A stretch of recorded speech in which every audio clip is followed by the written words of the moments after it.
Alright guys, welcome back to more of Drakengard. So this is a bit of post-commentary, mainly because it's a boss fight and I just needed to not record. I can't seem to record live commentary for the boss fights in this game as of late, because I guess I'm too focused on the commentary that I can't really figure out how to beat the boss.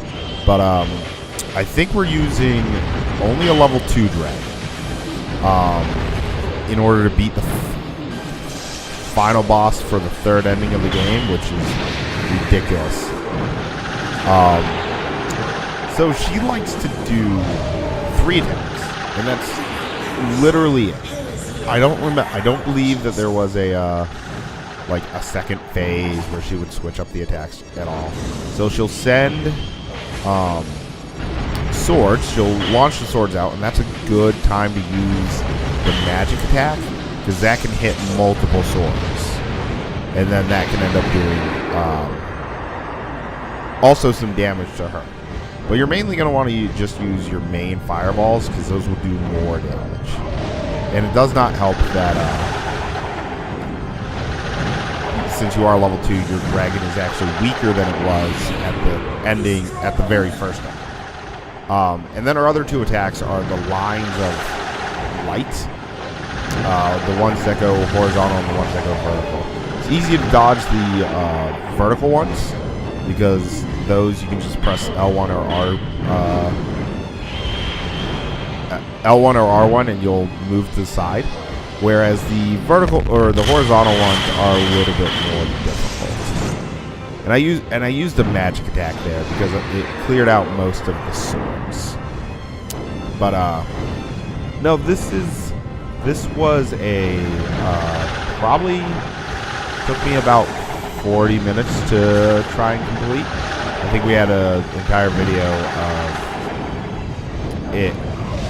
of failures, and then I cut out, I want to say probably 15 to 20 minutes, if not a little bit more, of failures. So I mean, we had a long, this was a long boss fight, at least for me. I think this was longer than the worm, actually, because I think the worm, I picked it up the day after the first fight, and I think I actually beat the worm the first try on the next day. And those swords, if you do not get rid of those swords, or do not is that the goddess? Oh, what am I thinking? Or if you don't destroy the swords or properly dodge them, they take away so much of your health. And even the little light attacks too, those take a good portion of your health away. Like, I mean, we've already been hit twice. I think I should, 2 failures, we've already seen 1. I think I show 1 more, and then the win, although this could very well be the win. It's been a while since I've recorded this, because I'm currently actually going through the chapters and collecting the weapons that we missed throughout the story, which there's a good portion. I mean, we collected as many as we could, most by accident, but we have a lot. I want to say at the end of the story, we maybe still had like 30 some odd weapons to collect, and so I'm currently in the process of recording all of those. I'm doing those all post-commentary because it's just easier that way. And since I have my little sheets of paper that tell me where to find the weapons, it'll actually make it easier. And I'm actually just showing how to like unlock the weapons, and then cutting out the time between getting the weapon and finishing the mission. I had a good shot there a couple of times where I was right in her face, and she was just taking my damage, which was awesome. So if you can get that, that's actually very helpful. And then magic attacks against the sword are also really helpful. But no, like, the weapon guides that are going to be coming up after we get the 4th ending, they're going to be pretty useful if you're going to want to try and get the 5th ending. And I do have to say, because I haven't really been talking about this boss is a creepy one. I mean, just the fact that it's Fury Eye and she's just killing everybody, and she's creepy and has wings now with a gigantic, like, weird tail type thing. Like she's a half dragon, half human thing. A little weird.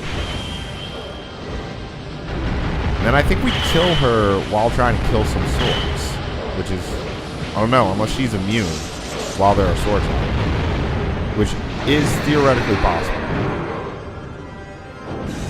And I miss getting hit by, or I get hit by 2 out of the 3 swords that were living. So we're able to survive the attack and get a couple of more hits on her, which I believe then kills her right here. Yeah.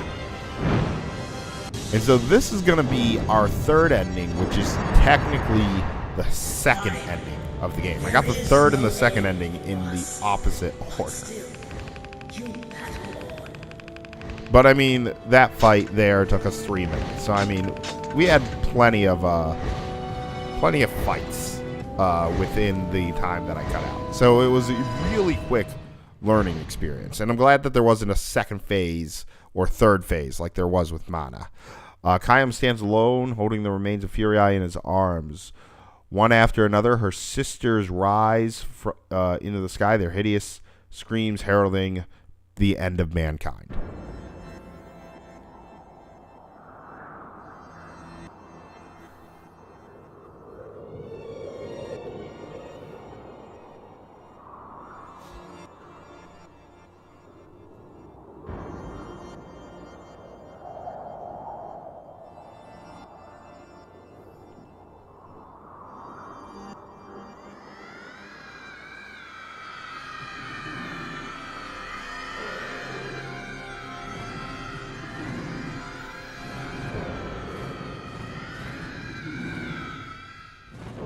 That noise, their look, just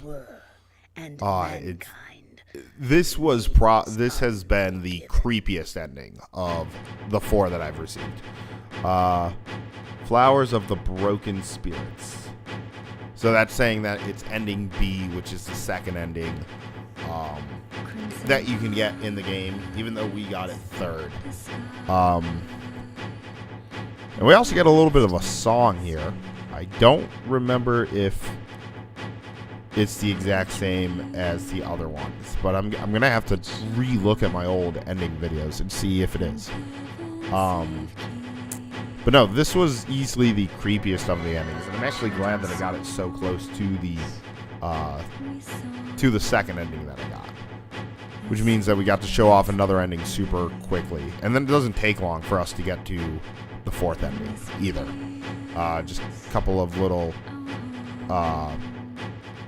recording mishaps, but other than that, the LP honestly is going great. I'm having a lot of fun with this. Now it's more of the tedious, let's collect the weapons, and it's all to unlock the last chapter of the game. So, and I want to get the last chapter because then we'll have completed the game with the story mode blind as to what's going to happen in the story, with a little bit of looking up as to where some of the weapons are. Like half of the I want to say like a third of the weapons we got were legitimate, and we had I didn't know that I was going to get them at all either.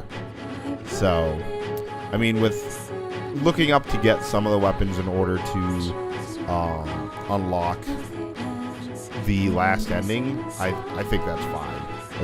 Even though this is a blind LP, the story has been completely blind, and I'm happy with that because it's an interesting game. It gets very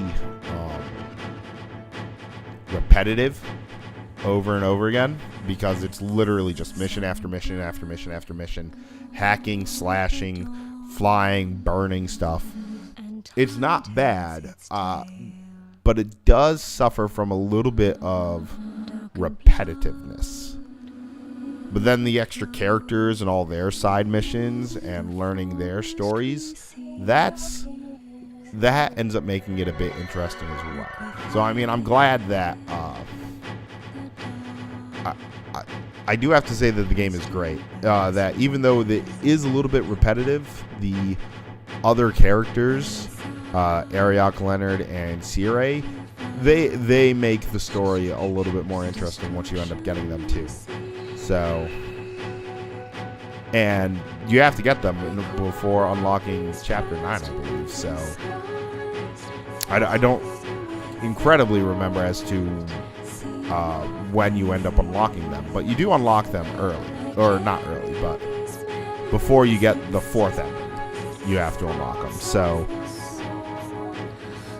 I mean, the game's great. I'm really curious as to like what they did in the 2nd and 3rd game, because I've never seen that played. I've also never seen.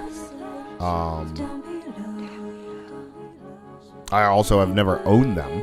So if I ever find them, that would be a good pickup to continue on with this series.